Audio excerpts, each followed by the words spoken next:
नमस्कार। लाल किताब की दुनिया में आपका बहुत बहुत स्वागत है। मैं इस वीडियो में कुछ अलग हटके आपसे चर्चा करूंगा कि देखिए, ज्योतिष का कोई भी विद्या हो या हस्तरेखा का कोई भी तरीका हो, उसके लिमिटेशंस बंधे हुए हैं। वो किस तरीके से कि जैसे दोनों के ही जो गणित और फलित दो पक्ष होते हैं। गणित तो उसमें कोई ख़ास होता नहीं है, और जो भी है वो आजकल सॉफ्टवेयर की मदद से आप कर सकते हैं। सबसे कठिन जो हिस्सा है वो है फलित। फलित करना ही ज्योतिष शास्त्र में एक ऐसा काम है जो कि मक्खन निकालने जैसा है। और आपने देखा होगा कि बहुत कम लोग इस पे एफिशिएंसी हासिल करते हैं। गणित के मामले में बहुत बढ़िया होते हैं, लेकिन फलित के मामले में ये चीज़ लागू नहीं होती है। ऐसा आपने कभी सोचा है ऐसा क्यों होता है? मैं अपने अनुसंधान और अपने एक्सपीरियंस को आपसे मैंने प्रॉमिस किया हुआ है कि शेयर करूँगा, तो मैं ये भी शेयर करता हूँ। इसके पीछे जो रहस्य है वो शायद मैं पहली बार पब्लिकली आपके सामने कन्फेस कर रहा हूँ कि आप गणित में कितने एफिशिएंट हो जाएं और फलित में एफिशिएंसी पाने के लिए, इसको पुराने ज़माने में बोलते थे ज्योतिषमती प्रज्ञा। किसी किसी में ये जन्मजात विकसित होती है अपने पूर्व जन्म के कर्मों के कारण, किसी किसी को ये विकसित करना पड़ता है। ये सीधा कनेक्शन होता है इसके छठी इंद्री जिसको बोलते हैं या थर्ड आई बोलते हैं, उससे होता है इसका रिलेशन। और ये थर्ड आई जो है हमारे दोनों भवों के बीच में, जिसको मेडिकल साइंस में पिनियल ग्लैंड बोलते हैं, वो है। ये जब एक्टिवेट होता है, उत्तेजित हो जाता है, तो व्यक्ति को पारलौकिक अनुभव या आने वाली घटनाओं के बारे में ज्ञान होने लगता है, और ऐसी चीज़ें दिखने लगती हैं कि जो शायद नॉर्मल वे में नहीं दिखती हैं। तो इसमें जो है, मैं इसमें एक डायग्राम भी लगाऊंगा। इसमें होता क्या है कि एक ये पिनियल ग्लैंड या जो आज्ञा चक्र जिसको बोलते हैं, ये प्रैक्टिस से डेवलप होती है। इसको बताने वाले है नहीं कोई शायद, और जो बताते भी हैं ये मिसगाइड करते हैं, हमको खुद भी नहीं आता है। इसकी प्रैक्टिस तिब्बत में एक टाइम में हुआ करती थी, अब होती कि नहीं मालूम। तो उसको मतलब एक एक्टिवेट किया जाता था। उसके एक्टिवेशन के बाद ही आपकी सारी कड़ियाँ मिलने लगती हैं। तो कुछ लोग इसको हठ योग के मार्फत इसको जागृत करते हैं, और कुछ जो है दूसरे तरीके भी अपनाते हैं। तो इसके बारे में मैं थोड़ा सा चर्चा करूँगा एक वीडियो में या दो वीडियो में, जैसा भी होता है। तो आप ये कहेंगे कि ये इससे भविष्यवाणी का क्या संबंध है। ये मैं आपके सामने रखूँगा कि भविष्यवाणी का इससे क्या संबंध है। आप गणित से कई चीज़ें निकाल लेते हैं कि साहब ये उच्च का है, नीच का है, इसके ऊपर दृष्टि है, वो ऐसे खाने में है जो नुकसान कर रहा है, इसके साथ भी मिलके ये मस्नूई ग्रह बना रहा है। ये सब तो ठीक है। ये एक तरह से आप फ्लावर या फूल इकट्ठा कर रहे हैं, सूत्र इकट्ठा कर रहे हैं अलग अलग। लेकिन अगर माला आपको बनाना है, एक बहुत ही अट्रैक्टिव माला बनाना है, मतलब अट्रैक्टिव का मतलब जिसका प्रेडिक्शन सबसे सुंदर है वो अट्रैक्टिव है, उसके बाद मीडियम है, इसके बाद निकृष्ट है। तो जो माला बनाने के लिए आपके दो चीज़ों की ज़रूरत पड़ती है, एक तो सुई की और एक धागे की। इसके बिना माला नहीं बनेगा। फूल तो आपने इकट्ठे कर लिए, लेकिन माला बनाने के लिए सुई और धागे की ज़रूरत पड़ती है। सुई जो है एक तरह से आपके कंसंट्रेशन को बताती है, वन पॉइंटेडनेस को जाहिर करती है, और धागा जो है वो एक पारलौकिक जगत से संबंध बनाने की प्रक्रिया को दर्शाता है। मतलब व्यक्ति का जो दिमाग है जब तक सबकॉन्शियस लेवल से कांटेक्ट में नहीं आता तब तक आपके प्रेडिक्शंस जो हैं सुपरफिशियल ही होते हैं करीब करीब। तो ये चीज़ें बहुत ज़रूरी है कि एक सुई और धागे की जो थ्योरी बताई मैंने, अब अगर आपके पास सुई धागा है तो फूल आप कहीं से भी लेके बना सकते हैं। मार्केट में नहीं खरीद सकते तो जंगली फूलों से भी अट्रैक्टिव माला बना लेते हैं लोग। कहने का मतलब ये है कि सुई धागा वाली काबिलियत अगर आपके पास है तो आपको अगर इसकी प्रारंभिक जानकारी भी है तो आप बहुत ही बढ़िया प्रेडिक्शन कर सकते हैं। पिछले कई सालों में मैंने ये कोशिश की, पता किया कि इसका क्या तरीका हो सकता है। पहले एक प्रचलन में था कि हस्तरेखा में आपको सिद्धि तभी मिल सकती है जब आपको पंचांगुली साधना में महारत हासिल हो। इस पर ही मैंने बहुत खोज की तो पंचांगुली साधना के ऊपर बहुत सारी पुस्तकें और बहुत सारे गुरु सब मिले, लेकिन ये सब फेक मिले। कहने को तो है कि आप ये 1 महीने का ये कर लीजिए प्रक्रिया आप पंचांगुली साधना में तो आपको ये मिल जाएगा, ऐसा मैंने नहीं देखा है। कुछ लोगों ने किया हुआ था। जैसे मैं एक एग्ज़ाम्पल दूं आपको कि एक नाम सुना होगा आपने, बहुत बड़े एक पामिस्ट थे कीरो ने पूरी पामिस्ट्री जो है हिंदुस्तान में ही सीखी है और उनके जो पहले गुरु जो थे वो एक जोशी कास्ट के ब्राह्मण थे, ये आपने पढ़ा भी होगा।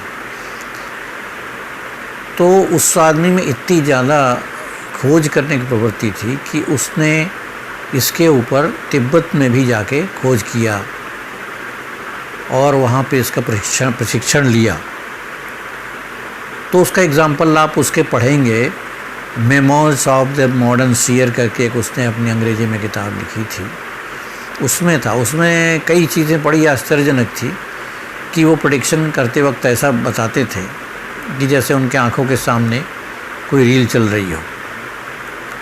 मैंने अपने पुराने किसी वीडियो में जिक्र भी किया था कि मेरी मुलाकात भी एक ऐसे सज्जन से हुई थी जिनमें यही काबिलियत थी और जिन्होंने मुझे एक्सपीरियंस कराया था। अब दुख की बात है वो इस दुनिया में रहे नहीं। तो वो किस तरह से थी कि कीरो ने अपने किताब में लिखा था कि एक दफ़ा उनके पास पर्शिया के जो शहंशाह थे मुजफ्फरुद्दीन करके, वो हस्तरेखा दिखाने आए। तो वो कई चीज़ें वो बताते रहे और वो सुनते रहे। उसके बाद मुजफ्फरुद्दीन ने उनसे यही कहा कि आप एक काम करिए, मुझे सिर्फ एक बात बताइए कि इस वक्त मेरे कंट्री में क्या हो रहा है। अब ये देखिए इसका हस्तरेखा से क्या मतलब कि उनकी कंट्री में क्या हो रहा है। लेकिन उनने मतलब कीरो ने उनके हस्तरेखा को देखते देखते उनको बताया कि इस वक्त आपके यहाँ तख्ता पलट के कार्रवाई चल रही, मतलब आपकी जो फ़ौज है वो आपके ख़िलाफ़ तख्ता पलटने की कार्रवाई कर रही है।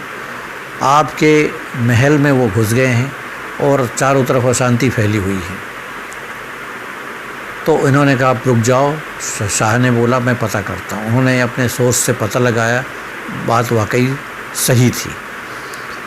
अब ये किसी की हथेली देखते देखते ये चीज़ दिख जाना, ये तो ना गणित से रिलेशन है ना फलित से रिलेशन है, ये सीधा संबंध है आपके पारलौकिक जगत से। पारलौकिक जगत से संबंध कब बनता है? जब आपका सबकॉन्शियस माइंड एक्टिव होता है।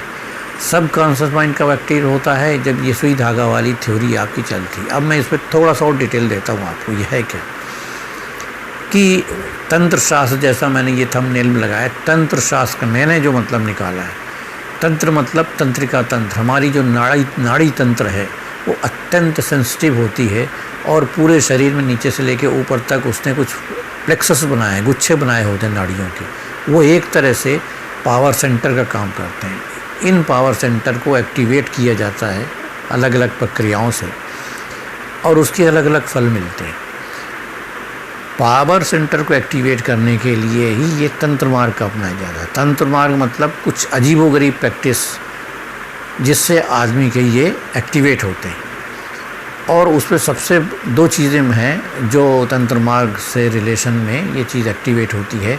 एक तो आपकी क्रिया, तंत्र में दो चीज़ें मिल के बनती हैं। एक तो साउंड वैल्यू जो कि मंत्र होते हैं और अजीबोगरीब फॉर्मेशन से मिला के इनको बनाया जाता है, और दूसरी होती है इनको मतलब किस मतलब सीक्वेंस में, मतलब माला में जो बनाते हैं फूल गूंथने का सीक्वेंस क्या होना चाहिए।